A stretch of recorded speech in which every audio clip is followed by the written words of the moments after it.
Well, good evening again. I'm glad that you all are here for what is going to be our final segment in this Lenten series, in which we have been looking at Lent through the lens of art, music, and food. And we're going to conclude this evening with another way of looking at Lent through the lens of art. Our special guest this evening is David Brinker, and David is the director of the Museum of Contemporary Religious Arts, MOCRA. Is that, David, is that right? Mm-hmm. MOCRA at SLU, where he fosters interfaith understanding through art. David is a musician, arranger, and longtime advocate for the arts. He serves as the chair of the Visual Arts Committee for Arts and Faith St. Louis. And through his leadership, he has helped to shape a space where contemporary art and sacred meaning meet. MOCRA is the first museum in the United States to bring an interfaith focus to contemporary art. Through exhibitions, collections, and educational programs, MOCRA highlights and explores the ways contemporary visual artists engage the religious and spiritual dimensions. So it's a pleasure to introduce David Brinker. David, welcome to St. Peter's, and thank you for being here. So let's check, are we good on the mic levels if I'm talking about like this? Great. So thank you for the invitation to speak tonight. Thank you all for being here. So I'll begin by introducing you to MOCRA, but first I should check. How many folks here have been to MOCRA? A few. How many folks have heard of MOCRA? Oh, well that's, hey, for many years we've been referred to as a hidden gem, and I've been trying to dust us off and get us out of the house, but it's tough sometimes. So I'm glad to be able to tell you about this tonight. So my hope is to introduce you to MOCRA, explore a little bit how we're approaching contemporary art and this idea of spiritual and religious dimensions in contemporary art, and then to delve into how contemporary religious art can be a vehicle for reflection, meditation, and prayer, with a special emphasis on the Lenten season and some of the themes that we might be, especially be on our minds right now. So I was going to tell you our mission statement, but Reverend, you already kind of went through that, but just to review, with our exhibitions, collections, and programs, we highlight and explore the ways that contemporary visual artists are engaging with the religious and spiritual dimensions. It's an approach that is expansive and inclusive. Put a little asterisk there because for many years we talked about being interfaith, and as we'll explore a little bit now, just seeing the changes in our campus population and in our society generally, we've started using the language of expansive and inclusive just because a lot of people aren't coming from a tradition. They've not been brought up in a tradition, and so we've taken to using that terminology. We hope to facilitate personal discovery, experience, and inspiration for our visitors, while contributing to a wider culture of interfaith encounter and dialogue, which is such a strong element of our St. Louis communities, and we're really happy to be part of that. So museums get their starts in different ways. Sometimes it's a collector with a particular passion for a subject or a community that wants to remember and understand its history. But in our case, our founding director, Father Terry Dempsey, he retired in 2019, but he jokes that he is probably the only person to have turned a dissertation into a museum. So he began his doctoral studies in 1985 at the Graduate Theological Union in Berkeley, California. And in his dissertation, he closely examined the work of 11 contemporary artists whose varied approaches seemed to him representative of the ways today's artists might engage with the religious and spiritual dimensions in their work. Father Terry arrived at SLU in 1990 to join the art history faculty. Coincidentally, I arrived in 1990 at SLU to begin my undergraduate career. And as you'll see, our lives are closely intertwined from that point on. So inspired by his conversations with various curators and artists, Father Terry had in mind the possibility of creating a museum to display the work of the many artists he had come into contact with during his research. Now at this point, another Jesuit enters the story, Father Maurice McNamee, also known, remembered fondly as Father Mac at St. Louis U. And some of you who are familiar with Couples House on our campus might know that Father Mac's the person who pretty much single-handedly saved it from the wrecking ball in the 1970s. But Father Mac did many, many other great things at the university. So Father Mac suggested to Terry that he take a look at the chapel of Fuse Memorial Hall on the SLU campus. This is where West Pine and Spring would intersect, and some of you may be Billiken alumni, so you may remember the campus in different states, but this was, went up in 1954, it opened, as a house of studies for Jesuits at SLU. Now, by the late 1980s, the Jesuits had moved out, and the university acquired Fuse Hall, and very quickly repurposed the living area as a residence hall, and the refectory, the dining hall area, as a dining hall, now a food court. But there weren't plans for the chapel space. There was already a lot of worship space on campus. So Father Terry put together a proposal to adapt that chapel space into a museum, and SLU's then president, Father Lawrence Biondi, approved that in the spring of 1991. And after a renovation process, we opened as a museum on Valentine's Day, 1993. So if you're doing the math, we are just a little over 33 years old now. And so here's a picture, I think. There we go. Father Dempsey and Father McNamee in the gallery as the renovation process is wrapping up and getting ready to install the first show. That was after the discovery of asbestos. That's a whole other story. But there's always twists and turns. But so the chapel went from this, when it was in use as a worship space, to this. And this is the museum that you will encounter today. So it shouldn't be surprising that the world's, definitely the US, we think the world, we're not really aware of anybody before us, but to be the first museum focused on contemporary art and artists in dialogue with religion and spirituality would emerge on a Jesuit campus. So how many folks have some familiarity with when I talk Jesuits and Ignatian a little bit? So I'll just say a little bit about this just so you know where we're coming from. So the Jesuits, or more formally the Society of Jesus, a Catholic order, and both Father Dempsey and Father Mac are Jesuit priests. The Jesuit approach to education is rooted in what's called Ignatian spirituality, named after St. Ignatius, the founder of the Jesuits. And so it's a way of living out one's faith in the world. Central to Ignatian spirituality is the belief that God may be found in all things. It's an assertion that we can encounter the divine in all aspects of our lives, in all of our circumstances. Now, I will say, again, as our campus is becoming more diverse, oftentimes we invite folks who may not be from a religious background or Christian background to substitute for God, whatever is their deepest meaning or deepest purpose in life. And in the Jesuit context, also, the arts are an ideal means of exploring what it is to be human and how we relate to the world around us and the deeper currents of the universe. And so at MOCRA, we use art, we present art of artists who are wrestling with the big questions as a way of helping our visitors do the same. The invitation to find God in all things is also the basis of our interfaith, our expansive and inclusive approach, so that visitors to MOCRA have the opportunity to gain insights into others' traditions or perhaps a deeper encounter with their own tradition through the artwork on display. Now, in his dissertation, Father Dempsey proposed some characteristics that might be evident in contemporary spiritual and religious artwork, because the question people ask is, well, how do you know it's religious? Right? If I'm looking at it and I can't tell what it is. And definitions are important here because a frequent criticism is that the word spirituality is really squishy. In fact, if you remember from the St. Louis Post-Dispatch a number of years ago, the art critic was David Benetti, and he actually said that about one of our shows. He said, squishy.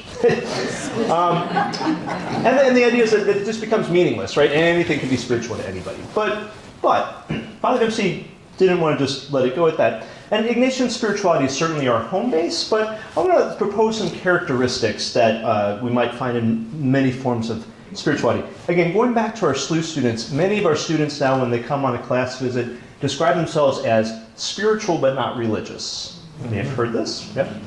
And so, I don't take that as I take that as an opportunity to recognize that they're saying that they're related, right?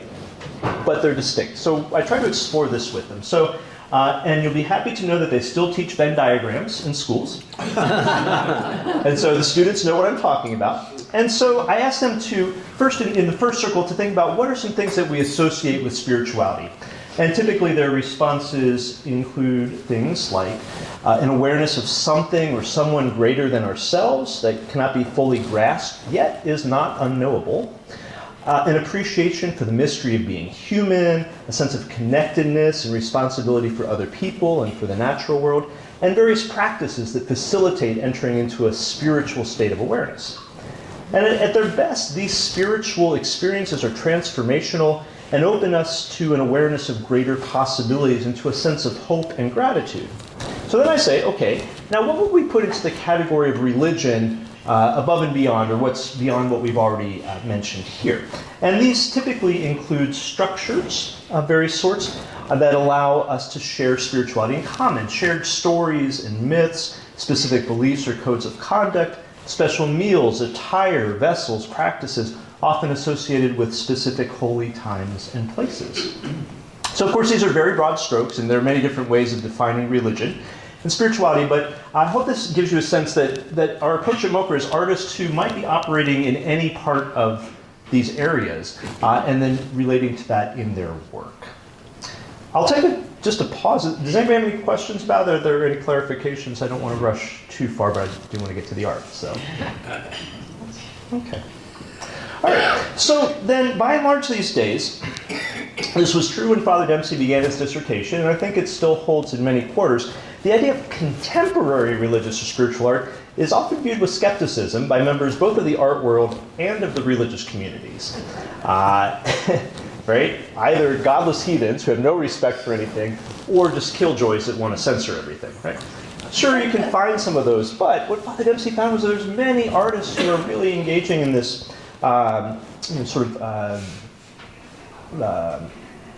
persistent exploration of these areas. Now, I have Google alerts. You can do Google search alerts, and so I have these set for the terms contemporary religious art and spiritual art, and I get articles in my inbox almost every day. They concern artists and exhibitions all over the world, at museums of all sizes, at community art centers and in faith communities, not to mention artist-run organizations, juried competitions. So it's pretty clear to me that expressing the religious and spiritual dimensions in contemporary art is not a fringe pursuit. It is happening. Okay, so then how do we identify that artwork? Well, that's the question that we've been exploring at MOCRA for 33 years. Over that time, MOCRA has presented more than 80 exhibitions, including solo shows, group shows with evocative themes, and deep dives into our collection.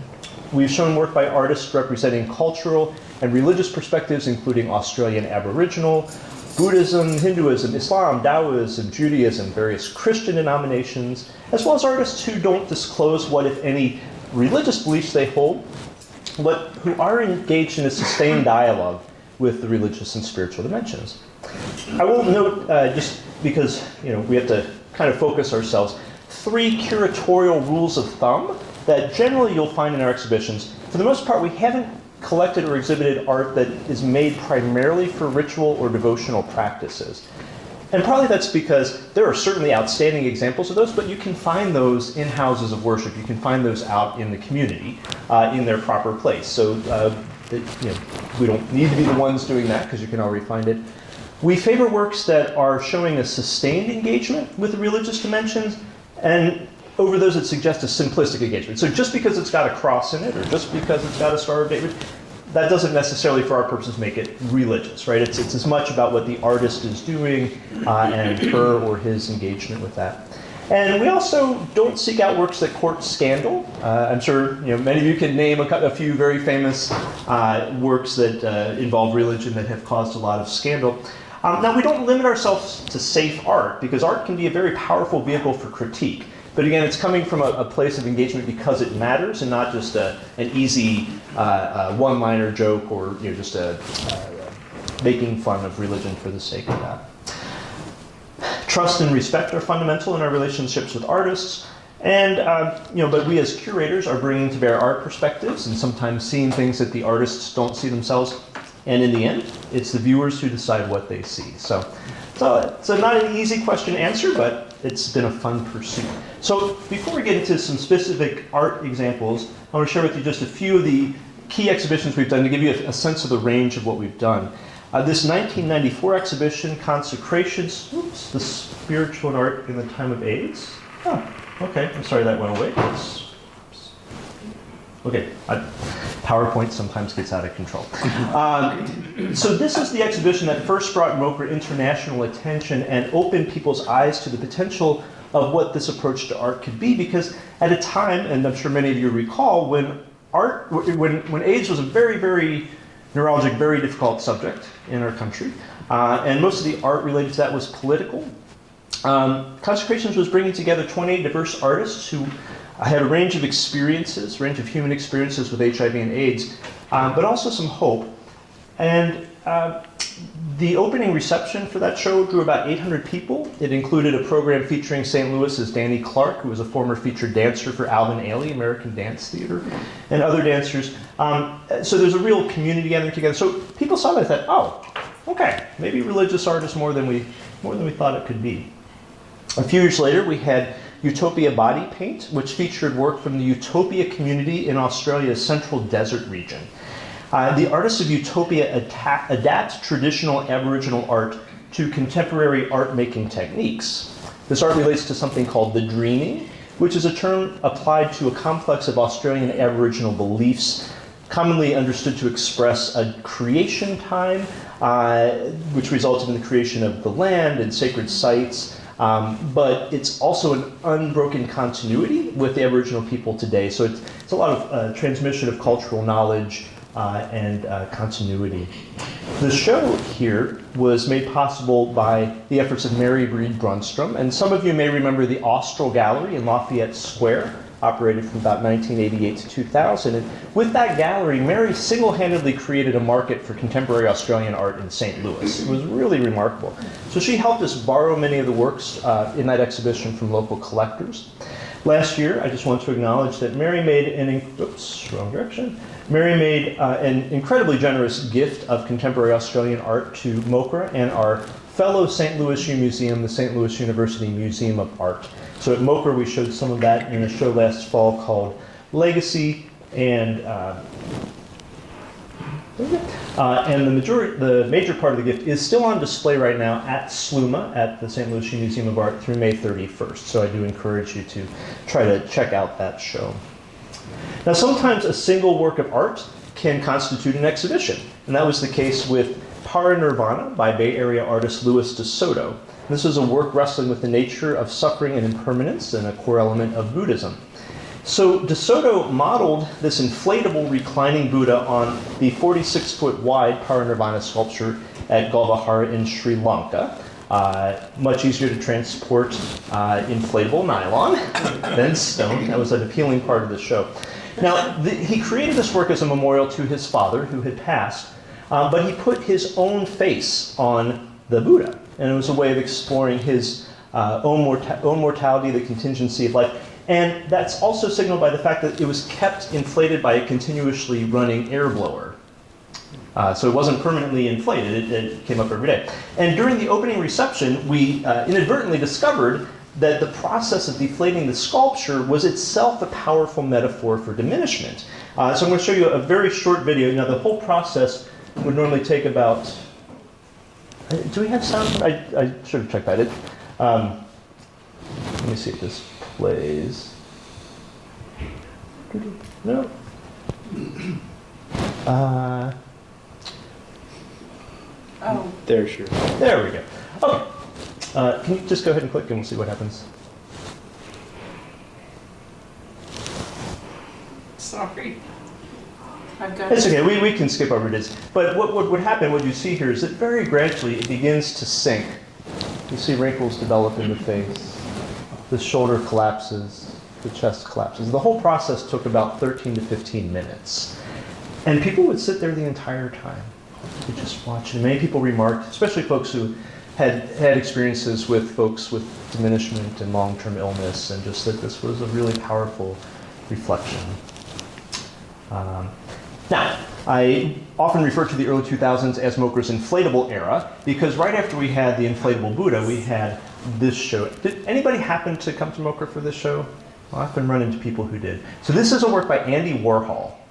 The same Andy Warhol who did Marilyn Monroe and the Campbell soup cans, right? So many people, including myself, were pretty surprised when Father Dempsey said, we're doing Andy Warhol at MOCRA.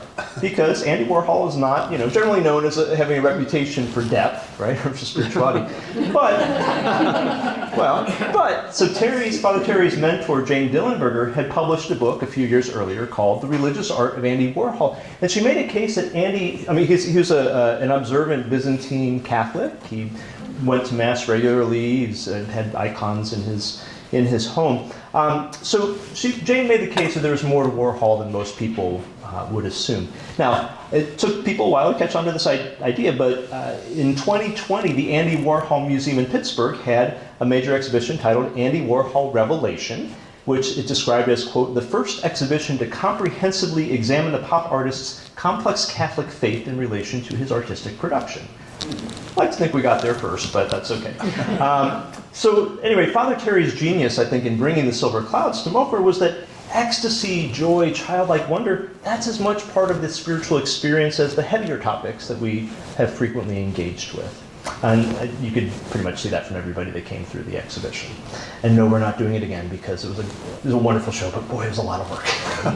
I never thought I'd spend 45 minutes a day blowing up balloons working in a museum, but there you go. So having shown you the range of some of what we've done there, I want to turn our focus now to this question of Lenten themes. And we might say most Christians, I think, take for granted that art can express religious truths and beliefs and stories, allowing, of course, that some branches of the Christian family tree are opposed to the use of art in houses of worship, and we might think back to the controversies around icons in Byzantium or the removal of religious art from European churches during the Reformation. But by and large, most Christian traditions embrace visual art. And I think in those traditions, artists are probably the most underappreciated theologians and interpreters of Scripture and of the faith. Because if you picture any event from the Bible in your mind, David and Goliath, or the conversion of St. Paul, whatever your mind's eye paint has probably been influenced by an artist who painted it first, right? Who gave us that. And art helps to fill in the gaps in the biblical narratives, of which there are many. And art then reflects and shapes belief. It's a continuous feedback loop, just as happens with music and prayer and liturgy. So visual art's another form of that. And I'd say throughout the history of the church, there's been a dynamic tension between the continuity of traditional artistic expression and a need to articulate the faith in ways proper to the current age or to the current culture. Now, but we already said, contemporary religious art gets a dubious response. I think some of this is just because that word contemporary art carries a lot of connotations for people about media or subject matter, and I think that it gets contrasted to more familiar traditional art. But at MOCRA, our contemporary is just about time period. It's not about a particular style. It's about art that's being created now. It's art that's of our own times, made by artists who are inhabiting the same world that we are, with all of its wonders and all of its stresses and all of its traumas and terrors and confusion. And they respond to that in their work, and that gives us an opportunity through that. Now, again, this doesn't mean that the great works of the past do not still speak to us in our present age. But it can also be helpful to have work that is grounded in the present moment. So there are many ways to encounter religious art in a church or in a book or on your phone. And just as there are many places to encounter the art, there are many ways to experience it. And you can simply appreciate a work for its aesthetic qualities. But religious art can also serve as a threshold to prayer and reflection. Art in a liturgical setting invites both individual and communal responses, often in a ritual action. But outside of the worship environment, you can employ art more personally, more personal forms of devotion. One of those is called Visio Divina, which is an art-based version of the ancient monastic practice of Lectio Divina. Familiar with Lectio? Yeah, so Visio Divina is a method of slow looking. So just as with Lectio Divina, we would take small portions of the text and just marinate in them, we do the same thing with the art, allowing the details to draw our attention as we take in the whole work, and then become aware of the connections that surface to our lives and our needs. Another way of using art comes from the Ignatian spirituality tradition. It's an imaginative form of prayer where you're encouraged to deeply immerse yourself in a gospel story, to imagine what you're seeing and hearing and the smells and the presence. So similar to the art. Both of these approaches, both Visio Divina and Ignatian contemplation, also involve receptivity to insights from the Holy Spirit, and usually conclude with an expression of gratitude for graces received. So those are a couple of practices. Now, usually folks, if you practice Visio Divina or the Ignatian approach, usually folks are using fairly traditional artwork because you don't want something that's getting in the way of immersing yourself into it. It's easier, I think, for people to enter into those. But our contemporary artists and artists as well, where we have to get past the hurdle, because just like with contemporary art in general, you might look at it and you're just lost at sea. It's like, I don't know what to do with this, right? But if we set aside a concern about getting the art, right, being able to grasp it all, and think more about conversing with it, entering into a relationship with it, I think we'll find there's some possibilities there to experience the art with our whole person, bodily senses, our emotions, our memories, our intellect, and yes, our spirit. So hold that thought. We'll get into that in a moment. Now, we're finally getting to Lent, I swear. Eventually it is. And I'd like to hear from you, if you're willing to share how Lent is observed, both in the Episcopal tradition and also here at St. Peter's. Just so I have a sense, what does Lent look and feel like for you all? Themes, practices, things that you do. Reflection? No pressure that Rebecca was sitting here. Our liturgy has become much more penitential. We have different texts that we say either collectively or as individuals. And then as a choir singer, the music is great. It's often very depressing and very penitential. It's based on what we've done, but it's excellent music for the season.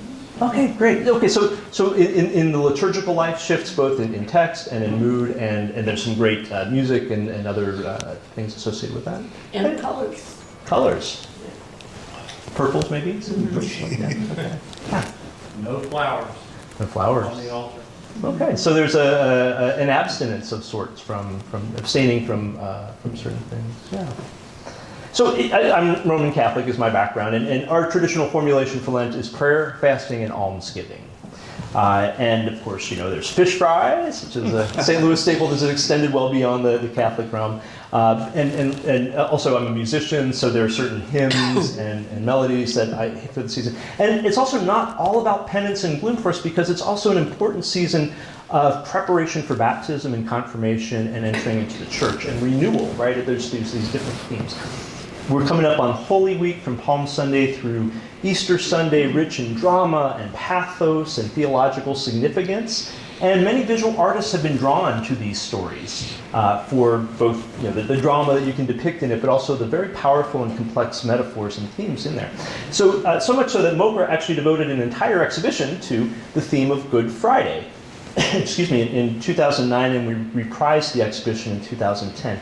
Had worked by over 30 artists of quite diverse backgrounds, not just Christian, who have used the events of the day of Jesus' death, as inspiration for their own reflections on themes such as faith and suffering and loss and compassion and unconditional love. And we produced a book of reflections for that. I have a few physical copies I'm happy to share, but if you're fancy and you have your phone and you scan that QR code, you can get the whole thing online as a PDF. I'll be showing you some examples from this throughout. I'll leave that up there for a moment if anybody wants to capture that, and if not, come back to me in a moment. So the events of Good Friday begin after the conclusion of the Last Supper, and late in the evening, Jesus and 11 of his apostles go out to the Garden of Gethsemane, overlooking the city of Jerusalem. The apostles seem to be oblivious to how preoccupied their master is tonight, and they fall asleep. But he's feeling the full intensity of fear and agony to the point of sweating blood. Great isolation, loneliness, and terror overwhelm him in this moment, yet these eventually yield to a trust in and a surrender to God. All right, I'm going to move in 5 seconds. We'll wait. I see a couple phones still out there. And I'll be happy to bring this slide back up later if we need it. Okay, we'll catch you later. So, I'm pulling up an image here. Now, we're going to get back. Now, we're going to together, I'll let you know. I don't want you to feel caught off guard. We're going to work together to explore this image. And through that, I want to give you a sense of, this is not specifically Visio Divina. It's not specifically the Ignatian imaginative process. This is an amalgam of these things. But I think give some ideas. So you can probably tell, I mean, I don't have to say, this probably is telling us something about the Garden of Gethsemane, right? That's a recognizable part of this. So when you identify a work of art that you might want to spend time with, ideally you can set aside some time just to be alone with it, to focus on it. Now, there's a popular method of looking at art that's called visual thinking strategies. And it begins with 3 deceptively simple questions. What's going on in this picture? What do you see that makes you say that? And what more can you find? The idea here is to look without judgment, but just to keep exploring and to keep going back to that work and seeing what we can pull out of this, whether it's figures and stories, colors that catch our eyes, materials. So, are you ready to try this out with me? Mm-hmm. Okay. Now, this is a multi-stage process, and if you give a response and I say, hold on to that for just a moment, it's because we're slowing down the process, and you might give a response that works better in a moment. So, you haven't done anything wrong. It's just a way of trying to say it. So, let me pull up another slide. Unfortunately, I chose a vertical art where it doesn't go with the screen. But here's a few other details. Anybody want to give a go? What's something that catches your eye here? He's looking at the clock. There's a clock. Well, he's gazing at the. Okay, a clock, and this figure here is gazing up at the clock. Okay, what else catches your eye? His face. The face. Absolutely. What about the face? I see sorrow. Apprehension. Okay. Okay, so there's things about body language, right, that suggest maybe a sense of what this figure is experiencing. The time on the clock. Time on the clock. All right. 4:13. It was an arbitrary time, obviously, that I took the picture, but could be. What you don't know from this picture is that clock stuck or is that clock moving? That might say something. Now, these questions, it can be as simple as just naming colors that you see, talking about shapes or things. Sometimes it's good to talk about what's different. What's weird about this from what you're used to seeing? The border. The border. So we're talking about this border here? Well, that and the star path going around. Okay. So it's not a very realistic background, right? It sort of takes us out. There's these kind of little stars. And then if you were seeing this in person, it's very three-dimensional. So this thing that almost seems to be sort of like a curtain drawn around the whole thing. Okay. What else catches your eye? What else do you see? Cross. A cross. Looks like it's on his shoulder. Oh, this here? Mm-hmm. Okay. Yeah, so traditional, like we're familiar with halos maybe as figures, but this one's interesting just because of that cross is very prominent. Okay, great. What else catches your eye? The Maybe take lines some on his coming. face, but I don't know what that signifies. Okay, so it's kind of stylized, right? So it's interesting. Almost like a What's going on here?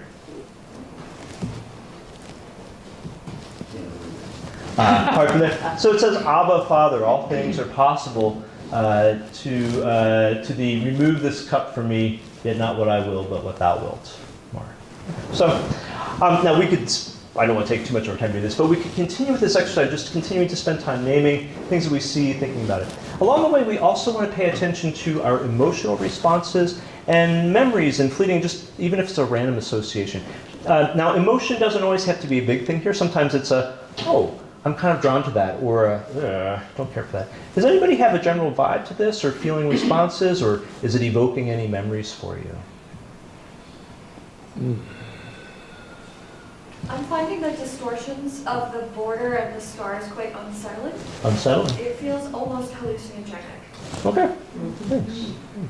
I find the presence of the clock just odd. Okay.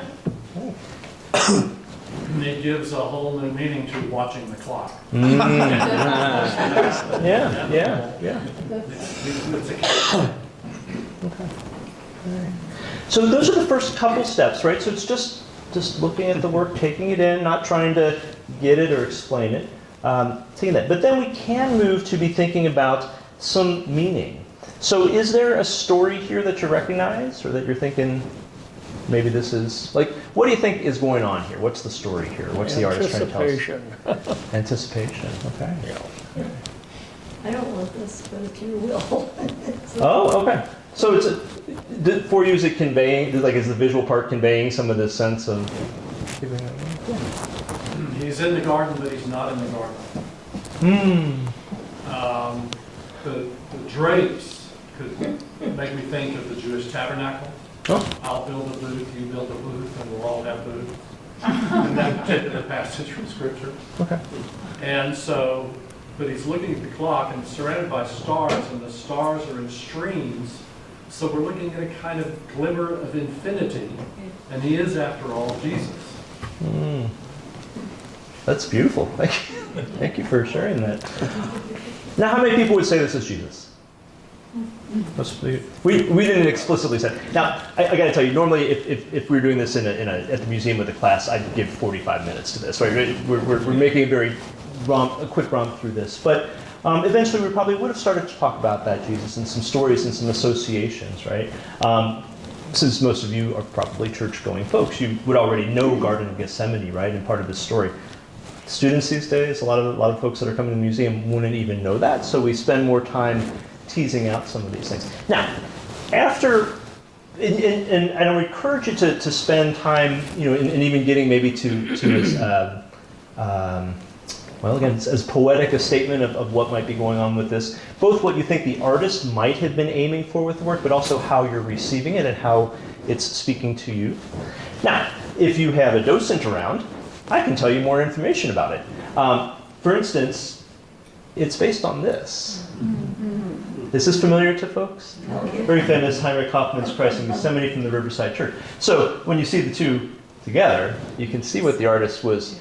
Now, if you know that painting, then also there's some other layers of reference, because then you can say, well, this is different, because here it's a clock, but in this one it's Or moon or something. it's the moon, right? It's nighttime. So if you already know that reference, then you can sort of things. So this is a work by an artist named Adrian Kellard, died in 1991. Adrian was really a remarkable artist. He was Irish, Italian, gay, and Catholic, which was quite a mix at that time. And although he struggled, because it was not easy being a gay man in the Catholic Church at that point, especially if you were HIV positive. But he never lost the sense that he was beloved by God. And he references a lot of religious art from his childhood and his upbringing in his work. But that's actually, if you saw this in person, this is all wood. It's carved out of pine board. He used a big X-Acto knife, and it's household latex paint. It almost looks like folk art because he came from a blue-collar background, and he never wanted his work to be too off-putting to his family. He wanted it to be accessible to all.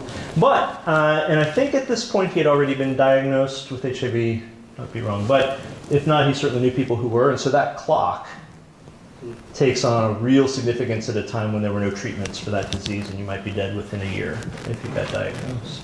So, but then the statement of trust, right? If he's putting that in his mouth to say, take this cup away, please, but if not, I trust in you. It's a real statement of faith. Now, you don't need to know all of that to have your own, what you pull out of it, but we do have as we add that information. Now here's the last step, because I could do that with any class, but with a group like you, I can say there could be another step here, which is to enter past the threshold of prayer, right? Is there something about this that would move you to speak in prayer or in the quiet of your heart, or to invite the Spirit into that?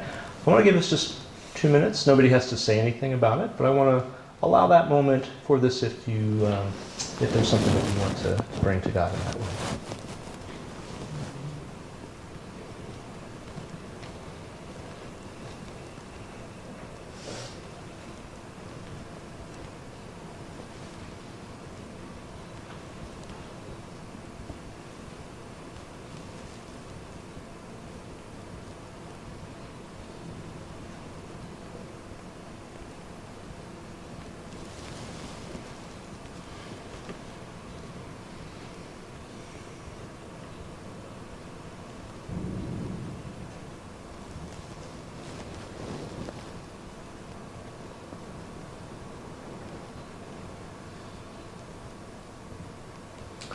I'll tell you, there was one time I had a group from Aquinas Institute of Theology, theology school I was a member of, who would come to see, and they weren't looking at this work, but they were looking at another work, and it was during Lent, and we did the same thing that we just did. right? Just gave a moment for reflection. And at the end of that, one person just started singing, "Were you there?" It's really remarkable sometimes what can come out of this moment where, again, we start with the art, but we end up in different places. Now, I already left a lot of art on the cutting room floor of my PowerPoint, and I know there's more here than we could possibly get through. This is going to be a bit of a romp because I just want to show you a range of things. And I'll give a little bit of intro to each of them. If there are any particular ones you'd like to ask about, just feel free to ask and I'll say a little bit more. But I'm warning you now, it's going to be a whole lot of art coming your way. Yes? I just have a comment. It makes me conflicted between a carnival and reality. Sort of like the carnival of life and why me? You know, I don't know. It just, I find it real powerful that way. Thank you. Any other, I don't want to short circuit, yeah. The one that is made of wood really struck me as the cuts on him. Yeah, and this is one of the downsides. So many folks are accustomed to experiencing art on phones and flat screens, and before that in books, right? So if you have the opportunity to see things in person, it can be a real difference. Okay, so we're keeping with the Lenten theme, and I want to move to the, this is what you'd see in the booklet, by the way. This is one of the pieces in there, so. With some scripture passages related to that, a reflection about it, and some questions to work with. So, okay, now the Stations of the Cross are a big Lenten devotion, but I have to ask, is that something that is known within the Episcopal tradition? Yes. Okay, because it's amazing how many artists, including non-Christians, are drawn to the Stations of the Cross as a structure or a theme. Sometimes, the traditional Stations and the story of Jesus' Passion, and sometimes just a sense of a story and a progression and that sense of movement. So I'm going to give you sort of a sample of these. So the first one, comes from a show 2020, and Tom Kiefer is an artist who worked as a groundskeeper at a border control facility in Ajo, Arizona, for a number of years. And along the way, he got permission to remove food that was being basically confiscated from folks at the process and was just going to the landfill. So he managed to divert all of this food to the local food pantry, but he was finding Bibles and toys and family photos and other things that had been taken from folks being processed because it's considered non-essential or potentially dangerous. And he sort of started taking those out as well, and he began photographing them. So it turned into this big series. So knowing MOCRA's chapel space, he had a number of backpacks, most of them kids' backpacks, not all of them, that he then chose 14 of those and photographed them to become a set of Stations of the Cross that were arranged along the walls of our space in a way that when it was a chapel, you would have had the stations. And so it became an invitation to think Jesus carrying the cross and what it is for these migrants carrying whatever they can take across the desert. So again, there's many different ways artists have approached this. But here's a few specific ones. The first station, you may know, is Jesus before Pilate. Doug DePice is an artist who, this is oil pastel on paper, so it's got a nice texture to it. Number of figures, it's a little ambiguous though, because it's been cropped, right? So he puts a little out of the frame. We don't really know quite what we're dealing with. But what I can tell you is that he based this on two different historic photographs. One following the bombing of one of the Freedom Riders buses in the Civil Rights Movement, and one taken in El Salvador in the 1980s, and brought those together in a way.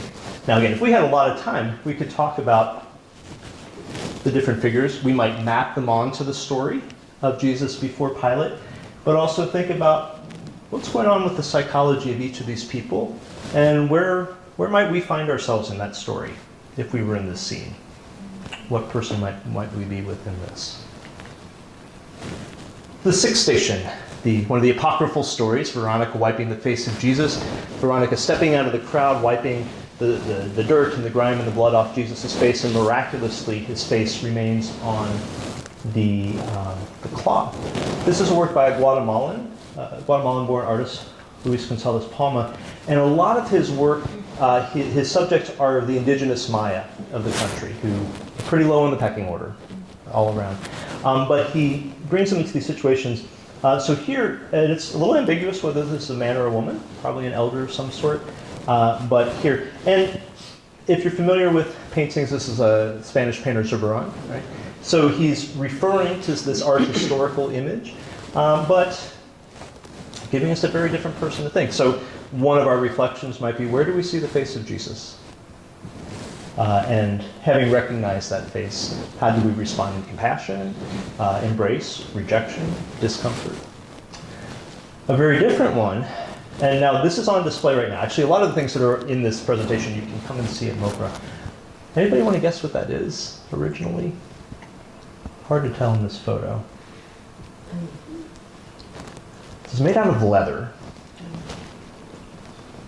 So it's actually the cover from a workout bench. And Daniel Goldstein, and now this connects, if you remember I showed you that from our exhibitions we had that show about the consecration show that related to AIDS. This was in that show. Daniel was living in the Castro district in San Francisco at that time, the early 90s, and Jim was replacing all of the workout bench covers and just getting rid of them. Well, he saw in them that the result of all those years of bodies and heat and sweat and pressure had left these impressions. But a lot of these were people who were dying very young, right? People he knew. And so he saw this as a form of reliquary. He didn't do anything to those images. He just placed them in these containers, elevated them in that way, and lets them speak for themselves. 12th station, Jesus dies on the cross, the crucifixion. So there's a tradition in art called the memento mori. Latin scholars, it means? Remember death. Remember death. We're all mortal, right? So if you ever you see paintings of kings and queens and powerful people, but there's a skull on the desk, it's a reality check. This is a painting also on display right now by an artist named Jim Morpheus. It's super textured. I can't even give you the sense in this. Now, how many people see a skull? Most people. You're from a distance. Many people, when they see this in the museum, if they're close to it at the beginning, they don't recognize that. I see them when they get across the gallery, they turn and look, and I see this little jump. And they just saw it. But it's very different from the skulls that you see traditionally in the memento mori, which are very clinical. Right? I always think they're very CSI bones, if you're into the police procedurals. But what's missing here? Teeth. Yeah, and some of the jawbone, and right, it's all kind of broken down. And if you see this in person, there's not actually canvas. This is on bits of wood and lumber. There's a cloth up there, this cloth here. And when you see the frame, there's a hinge on it, so it's just recycled lumber. So it's very much about transformation. So it is pain and death. It's Golgotha. It's the skull place. And yet, in the colors, there's many, many colors. They don't show up well in here. With reds and pain and suffering and black and white, but also gold and green and blues, colors of regeneration and life. For me personally, I think death is a process. Right? It's not just the one-time event. This is probably one of the most popular pieces in the museum, or at least one that people seem to respond to. I'm going to show you two images of this because I know it's hard to see in this image. That's on black velvet. Now, if you think black velvet art, be honest, what do you usually think? Elvis or dogs playing poker. Now, Eleanor, she at one point was working in a rural community in Appalachia, documenting the lives of people whose Christian practices are probably most of us would consider pretty extreme, with snake handling or that kind of stuff. And they found out she was an artist, and they said, "Oh." And they gave her this bolt of black velvet, which was quite an expensive thing for them to give. And at first she was like, but then she started working with it, and it's in pastel, it's chalk. Now, in different lights, you can see different things. Now, here's another one that I would love to spend more time with than we have. But real quick, if you focus on the head and the face, or the feet and the hands, are there anything that you notice as you focus on those? Things that you might expect to see in a crucifixion. Broken legs. Okay. Break legs. True, but beyond that, what? Well, they're out of It looks like it's coming proportion. toward you. What's not here? Nails? Nails. Look at the hands. And if you look closely at the head, you think there's a crown of thorns? Those are dreadlocks. So what we learn, and as we learn about the artist, she did a whole series of these crucifixions. We actually had a show of her work back in '95. Where people, because she was raised in the Baptist tradition, she says she was taught that we bear our own crosses. And so she had a cross in her studio in San Francisco, and when she met people who identified in some way with that sense of being crucified or bearing the cross, she would invite them into the studio to pose. And to pose however they wanted. This one looks fairly traditional. There are others. And somebody mentioned the perspective, right? We're at the foot of the cross. It's an unusual. And because of the nudity, it's a very vulnerable position. But it's also, if you know Caravaggio and the Baroque artists with that very dramatic lighting, it's also sort of heroic all at the same time. And so she's elevating these everyday people who are identifying with Christ's suffering. I will say also art changes over time. We've had this is from 1988. We've had this in our collection since about 1995. 2014, people started seeing this work in a different way. Anybody remember what was happening in 2014? Here in St. Louis? In Ferguson? Yeah. And what was the chant? Hands up. Hands up, don't shoot. And because this subject here, Dante, he's a black man, he's from Oakland. Suddenly students were coming in and seeing this work in a very different way than I had ever heard anybody talk about it before. Not anything that Eleanor put in that, but art changes with time. Be very powerful.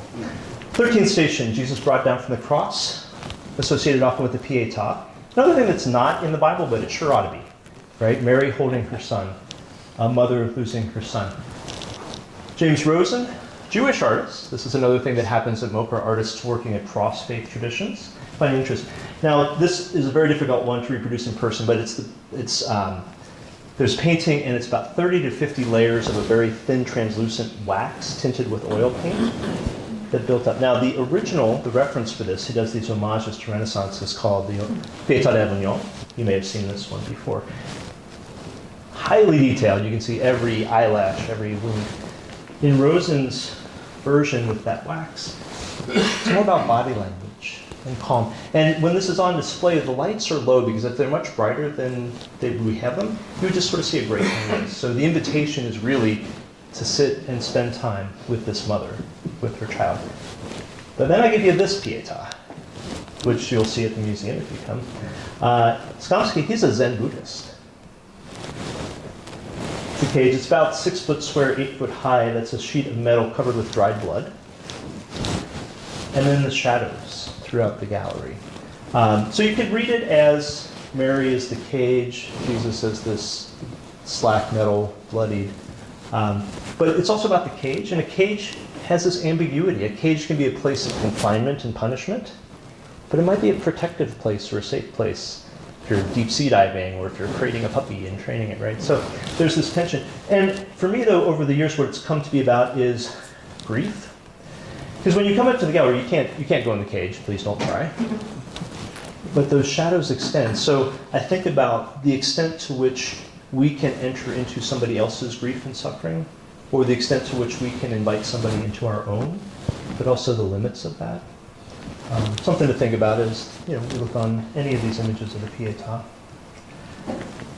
Jesus laid in the tomb. Has anybody been to Joe's Cafe for concerts? So Bill Chrisman, if you've seen his studio there, or if you've been to the City Museum, Beatnik Bob's Cafe. Bill Chrisman's a local St. Louis artist. He's well known for kind of crazy stuff sometimes, but he did a set of Stations of the Cross. His Veronica, which I wish we still had little pinwheel gears and mirrors on it so you would see yourself. But this is his Jesus laid in the tomb, and I don't know if you can make it out, but it's this little cheap plastic glow-in-the-dark cross thing that's in this heavy locked box.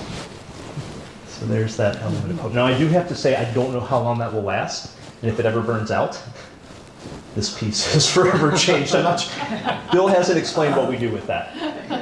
Okay, so rounding up here, because I know we're getting to the end of time. This was a show we had a few years ago, and you may have noticed in the pictures, but our ceilings are about 25 feet high. This really took advantage of that. These are 20 portraits of women in Colombia, the country of Colombia, who were forced to see loved ones tortured and killed in front of them during the conflict. And the photographer Erica Dietes does a lot of work with memory and healing of memory and grief counseling, and these women told their stories and knew they were being photographed, right? And she gets them in this moment of recollection. But it's printed on sheer silk so that they kind of move in the breeze. And for this show, Erica had us leave the shades up on our windows so the light would come through. But sudario in Spanish is shroud. It could refer to Jesus' burial shroud. also to the Veronica Veil. It was a tremendously powerful show. Now, we're moving out of the stations, and real quick. So that idea that artists help us visualize things that aren't really in Scripture, what happened to Jesus in those days, like in those 3 days, right? He dies, they put him in the tomb, and then he rises. What happens in between? Do you know your Apostles' Creed?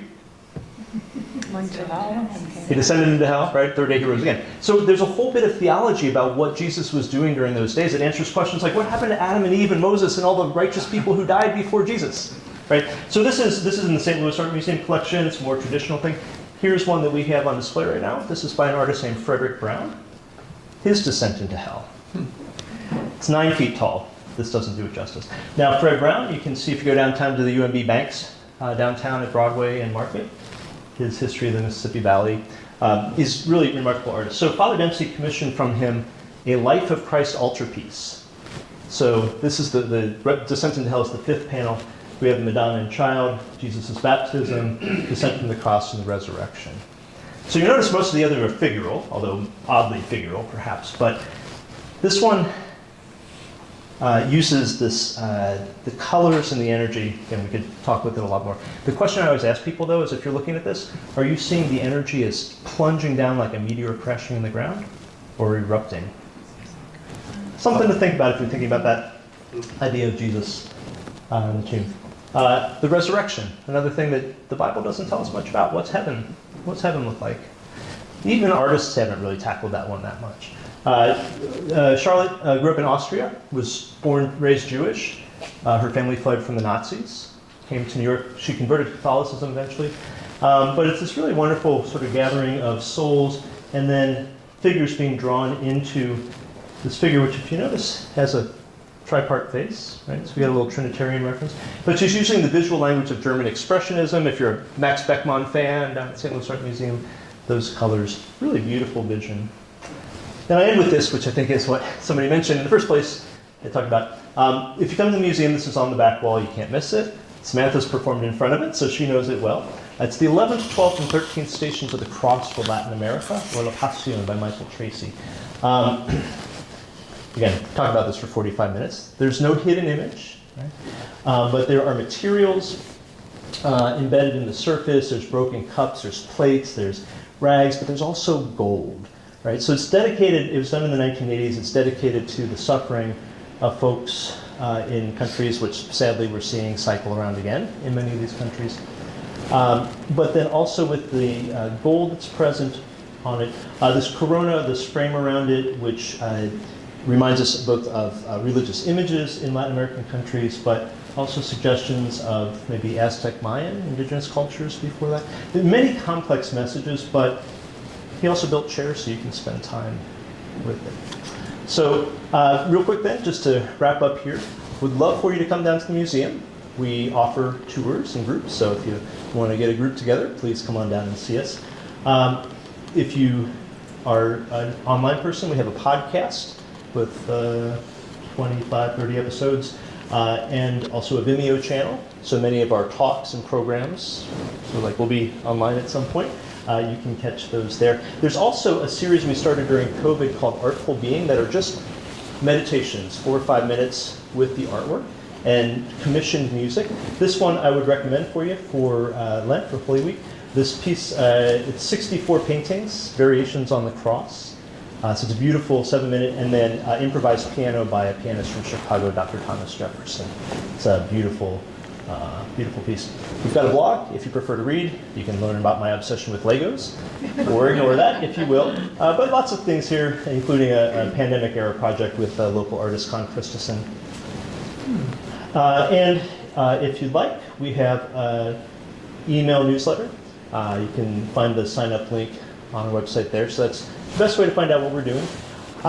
If you come down right now, the show that you'll see is called Liminal. Do you know the word liminal? Yeah, a lot of people don't. So we included a definition in the invitation.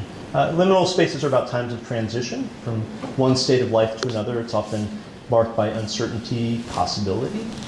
And the reason we chose that title for the show is that SLU is closing the museum at the end of this semester. So after 33 years, we are coming to an end. So this is our final exhibition. So now that's not to make you feel bad, but to say if you do want to see us, try to make it by May 31st. The exhibition has 47 artists. Many of the works that I showed you in this presentation are on display. And so most of the works are from our collection. It'll give you a good survey of what we've done over the years. But there are also 7 new artists because we did want to make sure to say that if we're closing, there are many reasons why, but it's not that artists ran out of ideas in this area. So do hope you'll come down. And especially I invite you to join us on April 19th. There's going to be a public celebration. It's going to take the form of a book preview. I've been working on a book about the museum to be called Pursuing the Spirit. So the program that day will include me as the primary author, Eleanor Hartney, who writes for Art in America magazine, and Pamela Ambrose, who used to be director of Couples House, are also contributing authors. I don't think the book's actually going to be in hand yet that day. Trying, but it will be soon after that. So you can attend in person or on Zoom. I'll give you another QR code there. But if you don't have time to scan that, if you go to our website, slu.edu/MOCRA, you'll find the info. That's free and open to the public. And there's, we're on a campus. It can be tricky to find us, but there's parking nearby.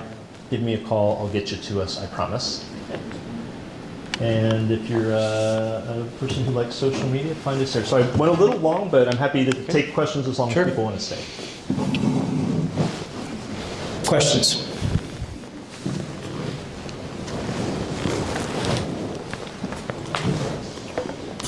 Don't you still have your a lot of your art on display, but not necessarily in this particular place?